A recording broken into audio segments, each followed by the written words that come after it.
भीलवाड़ा का जो seat hot seat हो रही है, क्योंकि बीजेपी को अपना 25वां टिकट भीलवाड़ा से डिक्लेयर करना पड़ा, जबकि यहाँ से जो बीजेपी के जो एमपी हैं सुभाष बहड़िया, वो राजस्थान में सर्वाधिक वोटों के अंतर 6,11,000 से जीते थे। ये भीलवाड़ा के लिए एक दुखद बात है कि पूरे देश में अगर सबसे महंगी बिजली है तो राजस्थान में, वो कांग्रेस गवर्नमेंट के समय भी थी, आज भजनलाल सरकार के बावजूद भी राजस्थान में पूरे देश की तुलना में सबसे महंगी औद्योगिक बिजली है। आज शिक्षा के क्षेत्र में तो भीलवाड़ा ने अब काफ़ी प्रगति की। अब यूँ देखा जाए तो ज़्यादातर सब डिवीज़न पे कॉलेज हो गए, गर्ल्स कॉलेज हो गए।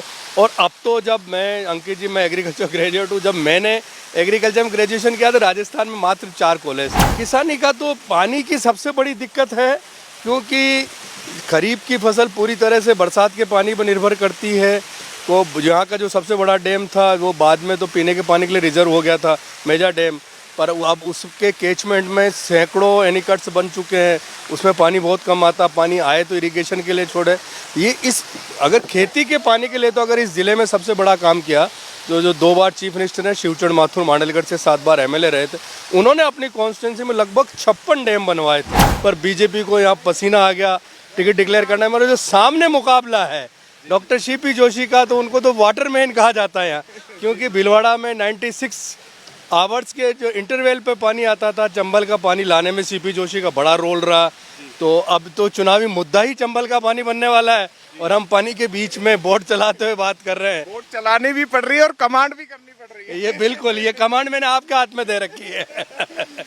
अमृत काल है, लेकिन इस अमृत काल में कोई महिला सांसद भीलवाड़ा से, शायद मेरी जानकारी सही हो तो, नहीं रही। बिल्कुल आप सही कह रहे हैं। पहले चुनाव 1952 से लेके आज तक यहाँ भीलवाड़ा शहर से महिला विधायक तो रही है, पर महिला सांसद अभी तक भी कोई नहीं बन पाई है, क्योंकि टिकट ही नहीं दिया दोनों पार्टियों ने। तो भीलवाड़ा में तो कोई कांग्रेस की पॉसिबिलिटी कहीं भी नज़र नहीं आती है। पूरी तरह से हिंदू वोटों का पोलराइजेशन होगा और जो राष्ट्रीय मुद्दे हैं यहाँ प्रभावी रहेंगे, यहाँ उसका फ़ायदा बीजेपी को मिलेगा।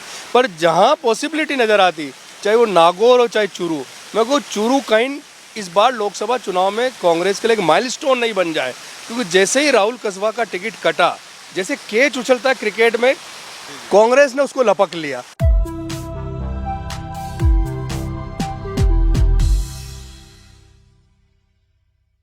नमस्कार, राजस्थान चौक की चुनावी यात्रा आज उस जगह से हम कर रहे हैं जो राजस्थान यानी मरुधरा से तो कम से कम मेल नहीं खाती है।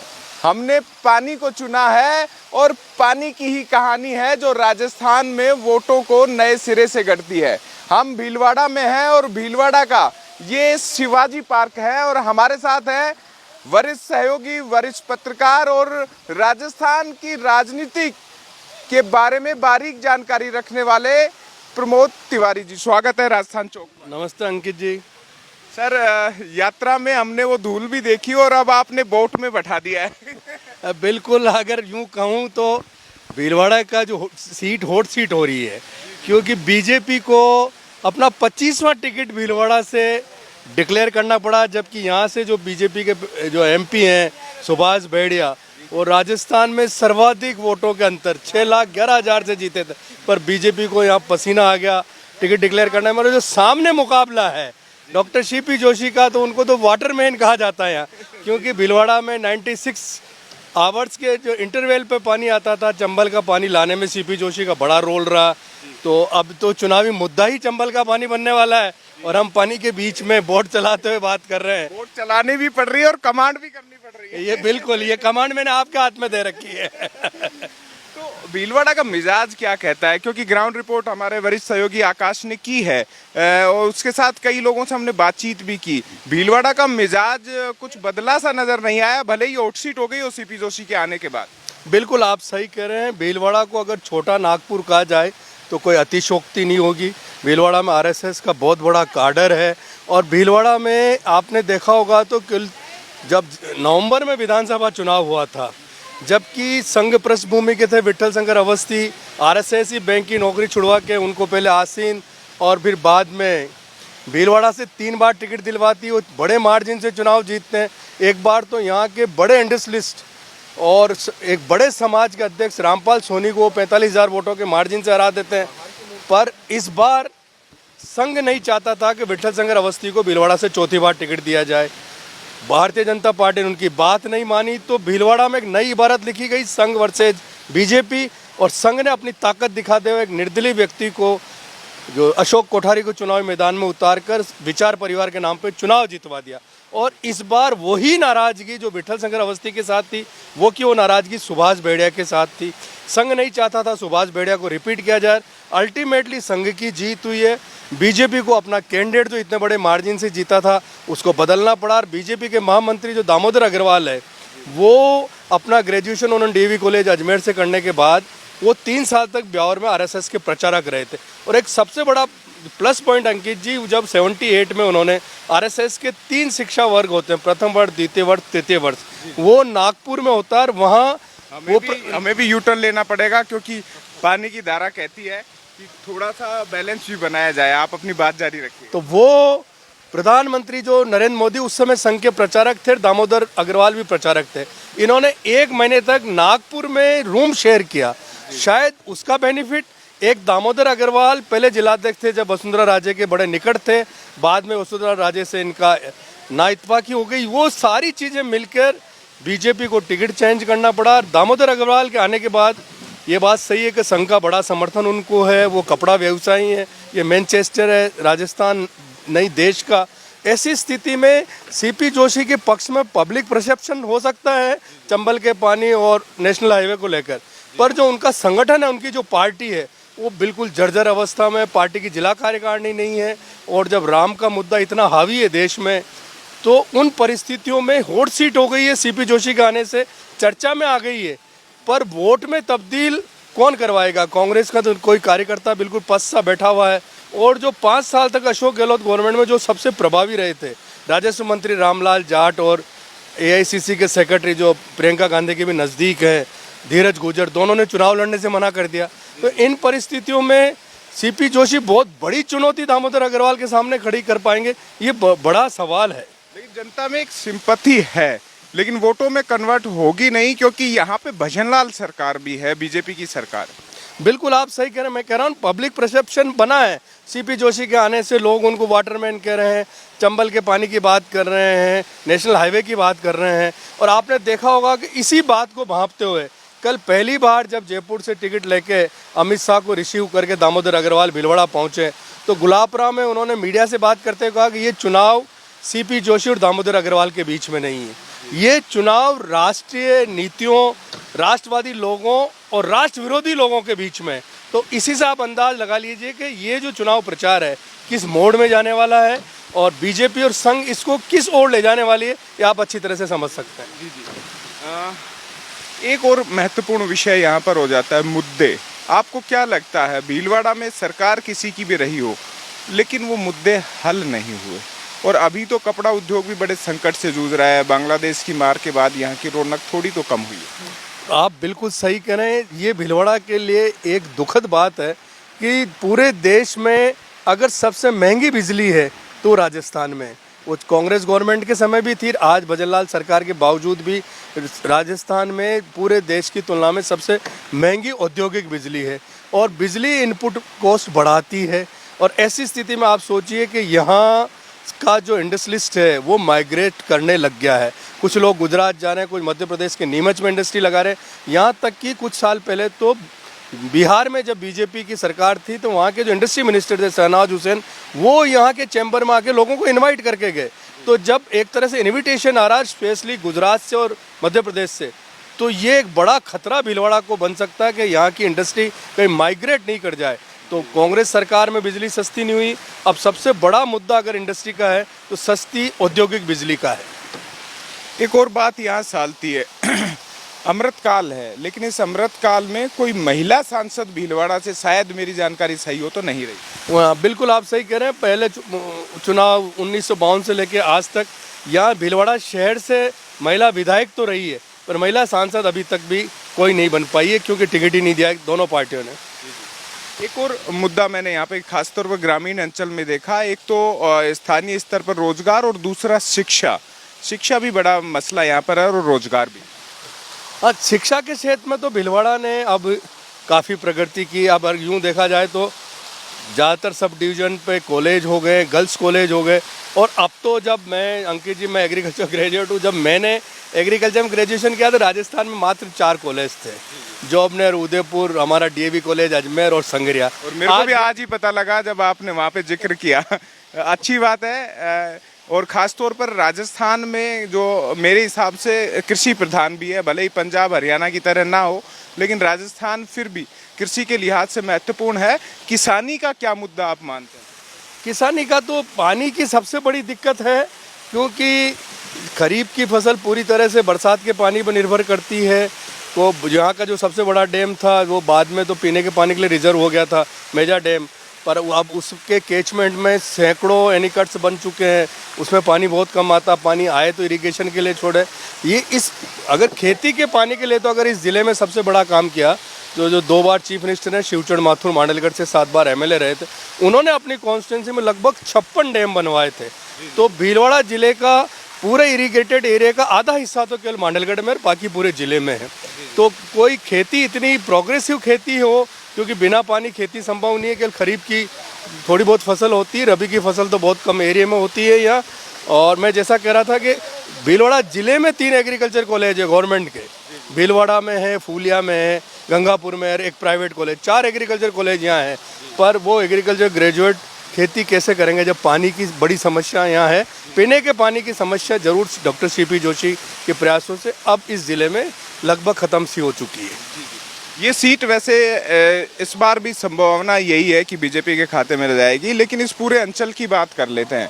आपके होने का फ़ायदा उठा लेते हैं। लंबे समय से आपने पत्रकारिता की, और क्या लगता है इस पूरे इलाके में गठबंधन हुआ है कांग्रेस का आरएलपी से, और ख़ास तौर पर इस गठबंधन के बाद जाटलैंड में एक अलग हरकत है, हलचल है, उसका क्या असर है? इसके अलावा अगर बात की जाए तो लेफ्ट से उन्होंने सीकर में सीट दे दी है, और तमाम समीकरण है कि आदिवासियों को भी सहयोग करने की तैयारी है। इतनी मुश्किल के बावजूद भी बीजेपी की पेशानी पर बल नहीं है, वो मिशन 25 का 25 मानकर चल रहे हैं। देखो अंकित जी, अगर मैं भीलवाड़ा की बात करूं तो आरएलपी के साथ गठबंधन, मेवाड़ की पूरी बात करें हम 5 सीटों की, और कम्युनिस्ट पार्टी के गठबंधन का इस मेवाड़ की 5 सीटों पर कोई असर पड़ने वाला नहीं। इससे बीजेपी को कोई नुकसान हो जाएगा या कांग्रेस को फ़ायदा हो जाएगा, इसकी कोई संभावना नहीं। एक जो संभावना अभी तक बची हुई है, भारत आदिवासी पार्टी के साथ कांग्रेस की बातचीत अभी पूरी तरह से ख़त्म नहीं हुई है। कांग्रेस को उम्मीद है कि डूंगरपुर बांसवाड़ा में भारत आदिवासी पार्टी के साथ वो कोई गठबंधन करके उदयपुर में उसका फ़ायदा उनको मिल जाए। तो ये 2 ट्राइबल सीट है। बात रही राजसमंद की, राजसमंद में आप देखिए 2 महीने पहले विश्वराज सिंह, जो मेवाड़ के महाराणापुर, महेंद्र सिंह उनके बेटे को पार्टी ज्वाइन करवाते हैं, कद्दावर नेता डॉक्टर सीपी जोशी के सामने नाथद्वारा से चुनाव लड़वाते हैं, वो चुनाव जीत जाते हैं। अभी उनको पत्नी महिमा सिंह को पार्टी ने टिकट दिया है। मतलब अगर वो जीतती है तो वो उनकी जो लोकसभा क्षेत्र है उसी में उनके पति का विधानसभा क्षेत्र आएगा। तो परिवारवाद तो पूरी तरह से एक तरह से नकार दिया गया है। और चित्तौड़ में सीपी जोशी को चंद्रभान सिंह आक्या की वजह से शुरू में ऐसा लगता था कि राजपूत वोटों का डेंट लग जाएगा, पर जो उनके राजनीतिक गुरु श्रीचंद कृपलानी, उन्होंने मध्यस्थता करके चंद्रभान सिंह आक्या और सीपी जोशी के बीच में जो बर्फ जमी हुई थी उसको पिघला दिए मुख्यमंत्री की प्रेजेंस में। अब रणधीर सिंह भिंडर अब बीजेपी में आ चुके हैं, महिमा सिंह का बड़ा सपोर्ट। तो ये महिमा सिंह का फ़ायदा चित्तौड़ के बीजेपी को राजपूत वोटों को मिलेगा, भीलवाड़ा में मिलेगा, चित्तौड़ में मिलेगा। तो इन परिस्थितियों में आज की स्थिति में मेवाड़ की 5 सीटें अगर भारत आदिवासी पार्टी के साथ कांग्रेस का समझौता नहीं होता है तो 5 सीटें बीजेपी इंटेक रखने में सफल होती हुई नजर आ रही है। ये बात सही है कि राजस्थान में अब पब्लिक परसेप्शन ऐसा बन चुका है कि शायद इस बार बीजेपी अपनी हैट्रिक नहीं लगा पाएगी। अब कांग्रेस और कांग्रेस का अलायंस शायद 2-3 सीट इस बार जीत सकते हैं, इस तरह की संभावनाएं जरूर सामने आ रही है। चुनाव में भी वक्त है, और ये वक्त बीजेपी कहते हैं कि अपने स्ट्रेटेजिकल मूवमेंट से, अमित शाह भी आए हैं, प्रधानमंत्री नरेंद्र मोदी, केंद्रीय मंत्रियों की फौज और स्थानीय स्तर पर बीजेपी की सरकार, ये मजबूत चीज़ें हैं जो मिशन 25 को इस बार साकार करती हुई नजर आ रही है। हालांकि पिछली बार कांग्रेस की सरकार थी लेकिन 1 सीट नहीं जीत पाए। इस बार उन्हें लग रहा है कि जो केंद्र के मुद्दे हैं, राम मंदिर, धारा 370, खासतौर पर विश्व के साथ अच्छे समझौते ये तमाम चीज़ें क्या भीलवाड़ा में भी असर कर रही है, क्योंकि कई बार सांप्रदायिक लहर भीलवाड़ा में चलती हुई दिखाई दी। देखो, भीलवाड़ा में तो पूरी तरह से हिंदू वोटों का पोलराइजेशन होगा। मैंने कहा ना कि आपको कि जब बीजेपी वर्सेस संघ हुआ तो संघ की जीत हुई है, तो भीलवाड़ा में तो कोई कांग्रेस की पॉसिबिलिटी कहीं भी नज़र नहीं आती है। पूरी तरह से हिंदू वोटों का पोलराइजेशन होगा और जो राष्ट्रीय मुद्दे हैं यहाँ प्रभावी रहेंगे, यहाँ उसका फ़ायदा बीजेपी को मिलेगा। पर जहाँ पॉसिबिलिटी नज़र आती, चाहे वो नागौर हो चाहे चूरू, मैं को चूरू काइंड इस बार लोकसभा चुनाव में कांग्रेस के लिए एक माइलस्टोन नहीं बन जाए, क्योंकि जैसे ही राहुल कसबा का टिकट कटा, जैसे कैच उछलता है क्रिकेट में, कांग्रेस ने उसको लपक लिया और टिकट दिलवा दिया। क्योंकि राहुल कसबा खुद 2 बार के एमपी, पिताजी का बैकग्राउंड, और बीजेपी ने जो पैरा ओलंपिक के खिलाड़ी को टिकट दिया है झांझरिया को, वो राजनीति के खिलाड़ी नहीं है, गेम के खिलाड़ी है वो। तो वो, और वहाँ जो हमारे पत्रकार साथियों से बात हो रही है, नागौर में, चूरू में, अगर हनुमान बेनीवाल से समझौता नहीं होता तो शायद कांग्रेस के कई सारे गुट होते, आपस में मनमुटाव होता, पर वहाँ कांग्रेस एकजुट होकर बेनीवाल के साथ खड़ी है। और ऐसा ही चूरू से खबरें आ रही है। तो ये 2 सीट ऐसी है जहाँ कांग्रेस के अलायंस और कांग्रेस कुछ करने की स्थिति में नजर आते हैं। हम भी लगातार इसे चलाने में मशक्कत करते हुए नजर आ रहे हैं, कभी लेफ्ट और कभी राइट, लेकिन ये चुनाव रोचक तो हो गया है। राजस्थान के लिहाज से भी एक सवाल पूछ लेते हैं, आपको पूरे राजस्थान के लिहाज से क्या नज़र आता है अलग अलग संभागों में, सभी लोकसभा सीटों पे? देखो, राजस्थान में मेरा अभी तक का जो हमारे, क्योंकि मेरी कोई एजेंसी तो है नहीं, कोई सर्वे मैंने नहीं कराया, पर आप जैसे मित्रों से बातचीत से और कई लोगों से मुझे कई जगह जाने का मौका भी मिला, ऐसा लगता है कि इस बार बीजेपी 25 की 25 सीटें इंटेक रखने में शायद सफल नहीं होगी। अब वो 4-5 जगह संघर्ष है, उसका रिजल्ट 50% आता, 60 आता, 40 आता, शायद 2-3 सीटें कांग्रेस और कांग्रेस के अलायंस जीतने में सफल हो सकते हैं। इस तरह की प्रोबेबिलिटी से इनकार नहीं किया जा सकता। इसमें एक सवाल ये भी आ जाता है कि कांग्रेस कहाँ है, संगठन बड़ा कमजोर है, नेता हतोत्साहित है, चुनाव लड़ने से मना कर चुके हैं, कई टिकटें वापस कर चुके हैं। इन हालातों में तो जीत थोड़ी सी तो मुश्किल नजर आती है। देखो, नागौर में कांग्रेस के सारे नेता एक मुश्त, वहाँ विधायकों की संख्या भी है कांग्रेस के, हारे जीते सारे, आज ही मेरी हमारे मित्रों से बात हो रही थी, हारे जाते और सारे जिलाध्यक्ष सारे मिलके बीजेपी, जो आरएलपी के कैंडिडेट हनुमान बेनीवाल का अपना एक ओरा है, यूथ आइकॉन, अपनी कास्ट का आइकॉन है। उन्होंने, क्योंकि वो पिछला चुनाव लड़े हैं, उनका एक आधार है, उनके कार्यकर्ता सब जगह हैं, तो वो बेनिफिट और कांग्रेस साथ मिलती है। और एक जो यूनुस खान है, उन्होंने अभी तक भी ज्योति मिर्धा को समर्थन देने की कोई बात नहीं कही है, और वो माइनॉरिटी का वोट बैंक भी वहाँ 2-2.5 कॉन्स्टिट्यूंसी में असर डालता है। और जब हिंदू वोटों का पोलराइजेशन होगा तो बट नेचुरल क्रिया की प्रतिक्रिया होगी, माइनॉरिटी का वोट भी पोलराइज होगा। अगर वो वोट पोलराइज होता तो वो जाएगा कहाँ, हनुमान बेनीवाल के पक्ष में जाएगा, कांग्रेस का साथ मिल जाएगा, तो हनुमान बेनीवाल की जीतने की संभावनाएं थोड़ी बढ़ जाती है। यानी माने चुनाव रोचक हो गया है, और जो ड्राई स्टेट पॉलिटिकल के लिहाज से भी राजस्थान था, अब उसमें कुछ रंगत है। बिल्कुल, राजस्थान में रंगत है। आज तो भीलवाड़ा में भी रंगत है, क्योंकि शीतला गर्मी है। और आज मैंने एक बहुत सुबह सोशल मीडिया पे एक फोटो देखा था, दामोदर अग्रवाल देर रात को आते हैं 6 बजे, सबसे पहले वो जाते हैं सुभाष बैडिया, जिनका टिकट कटवाया, उनके हाथों मिठाई खाते हैं, और दूसरे नंबर पे जाते हैं विठल शंकर अवस्थी, जो उनके भाजपा में गौर राजनीतिक विरोधी माने जाते हैं। विठल शंकर अवस्थी उनको श्रीफल भेंट करके जीत की कामना करते हैं। थोड़ी देर बाद जो सीपी जोशी के मुख्य सफल सालार थे, जिला अध्यक्ष रहे पार्टी के यूआईटी, रामपाल शर्मा बीजेपी में शामिल है। दामोदर अग्रवाल मैनेजमेंट भी देखते, मैनेजमेंट के माहिर थे, दामोदर अग्रवाल के साथ होली खेल रहे थे अपने समर्थकों के साथ। ये आज एक नया ही रंग देखने को मिला यहाँ। तो यही है राजस्थान की राजनीति का रंग। हालांकि हमने ये जगह चुनी है क्योंकि एक इंतजार रहा, और उस इंतजार का फल कहते हैं हमेशा मीठा होता है। बचपन में बड़ा आनंद आता था इस बोट को चलाने में, लेकिन राजस्थान में ये एक सुखद तस्वीर की तरह है, और ये दिखाती है कि स्थानीय स्तर पर भी अगर प्रयास अच्छे किए जाएं तो शहर हो या ग्रामीण सुविधाएं विकसित की जा सकती हैं। लोकसभा चुनाव अब अपने परवान पर है, और इस लोकसभा चुनाव के दौरान कई ऐसी रिपोर्ट्स हम आपको दिखाते रहेंगे। फिलहाल के लिए प्रमोद तिवारी जी, बहुत बहुत आपका शुक्रिया, धन्यवाद। हम फिर मिलेंगे आपसे किसी खास और अहम जगह, खास व्यक्तित्व के साथ, और आपको दिखाएंगे ग्राउंड पर क्या चल रहा है राजस्थान चौक पर। आप नए दर्शक हैं तो सब्सक्राइब कर लीजिए और हमारे साथ जुड़ाव बनाए रखिएगा। नमस्कार।